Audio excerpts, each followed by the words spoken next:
안녕하세요. 빅중계대부 박대규입니다. 아이고, 또 한 주가 지났네요. 잘들 지내셨는지. 자, 오늘은 전 시간에 그런 질문이 있었습니다. 대부 사업자를 꼭 내야 되는 것이냐, 그러면 나는 소액 투자를 하고 싶은데 어떻게 해야 되는 것이냐에 대한 질문이 있으셨는데요. 대부 거래 약정서를 설명하면서 그런 질문이 하나 나왔고, 사업자를 꼭 내서 이렇게 진행을 한다라는 약정서에 대한 설명을 저번에 설명을 드렸고요. 오늘은 간단하게 그러면 나는 소액 투자를 할 것인데 사업자를 낼 수 있는 그런 건 안 되고, 그러면 나는 간접적으로 이렇게 투자하고 싶은데 어떤 방법이 있고 어떻게 진행을 해야 하고 라는 방법이 있는 것이냐, 소액을 투자하고 싶은데. 자, 방법이 있긴 있습니다. 자, 그 방법이 뭐냐? 자, 1. 빅중계 대부가 근저당 설정을 하겠죠. 네, 근저당 설정. 채권 최고액이라는 말이 나왔고,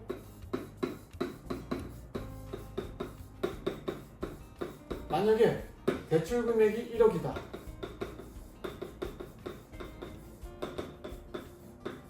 그러면 대부거래 약정서에 쌍방 계약을 하고 1억이 결정이 됩니다.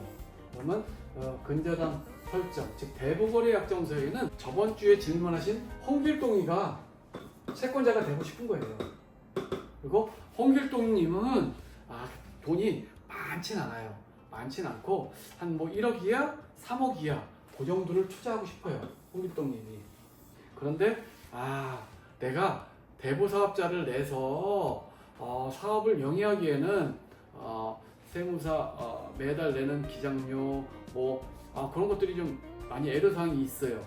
그게 바로 질권이라는 제도입니다.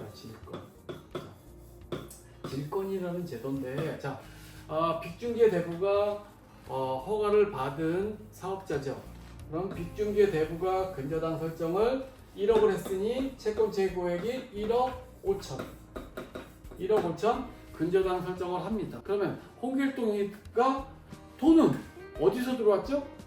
빅중계가 갖고 있는 돈이 아니고 홍길동이가 들어온 돈이죠. 그러면 홍길동이가 투자할 수 있게끔 해줘야죠. 2번, 홍길동이 질권 설정 1억 5천, 홍길동 질권 1억 5천.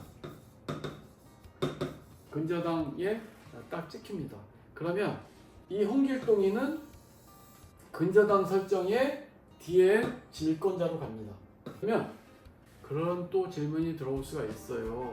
나 홍길동인데 내가 근저당 설정을 안 했는데 질권자가 돼서 했으면 근저당권자가 돈 다 받아가고 나는 돈을 못 받는 거 아닌가? 라는 질문을 또 할 수가 있죠. 그렇지 않습니다. 질권자 우선의 법칙에 의해서 근저당권자 배당을 받을 때, 이 당시는 상관이 없겠죠. 빅중계라는 어떤 근저당권자를 믿고 투자를 하니까. 그런데 홍길동이가 채권계산서에 배당 신청을 하고 근저당 설권자가 위임장에 위임을 해주고 해서 서로 합의가 돼야지 채권을 받을 수가 있습니다. 배당을.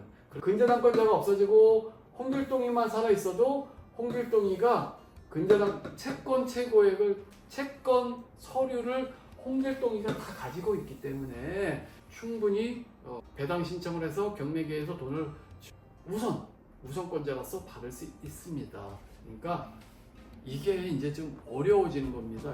이 질문이 가장 어려운 건데, 그러면 질권자라는 이 부분에 대한 설명, 이거는 강의 시간에 디테일하게 들어가서 설명을 드릴 거고요.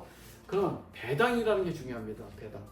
배당이라는 것에 근저당권자가 위임을 해주고, 그럼 근저당권자가 위임을 안 해주고 질권자가 돈을 청구할 수 있냐? 사실은 근저당권자가 인감증명서를 제출을 해서 위임을 해주고 질권자가 받을 거를 동의를 해줘야 됩니다. 그러면 질권자가 거꾸로 질권자가 동의를 안 해줘. 그러면 빅중계가, 그럼 근저당권자가 별도로 배당 신청을 해. 그런다고 질권자가 동의가 없으면 법원에서 배당을 안 해줍니다. 그러니까 양자가 통일이 되고 근저당권자는 절대 돈을 받아갈 수가 없고 질권자의 동의 없이 받아갈 수 없고 근저당권자 동의 없어도 그러면 근저당권자가 파산하고 잘못됐어요. 도망갔어요.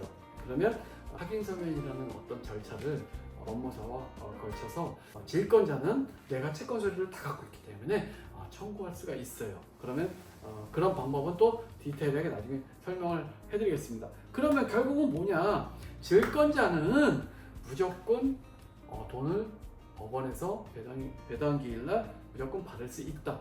가장 중요한 채권 서류를 무조건 질권자가 갖고 있어야 된다.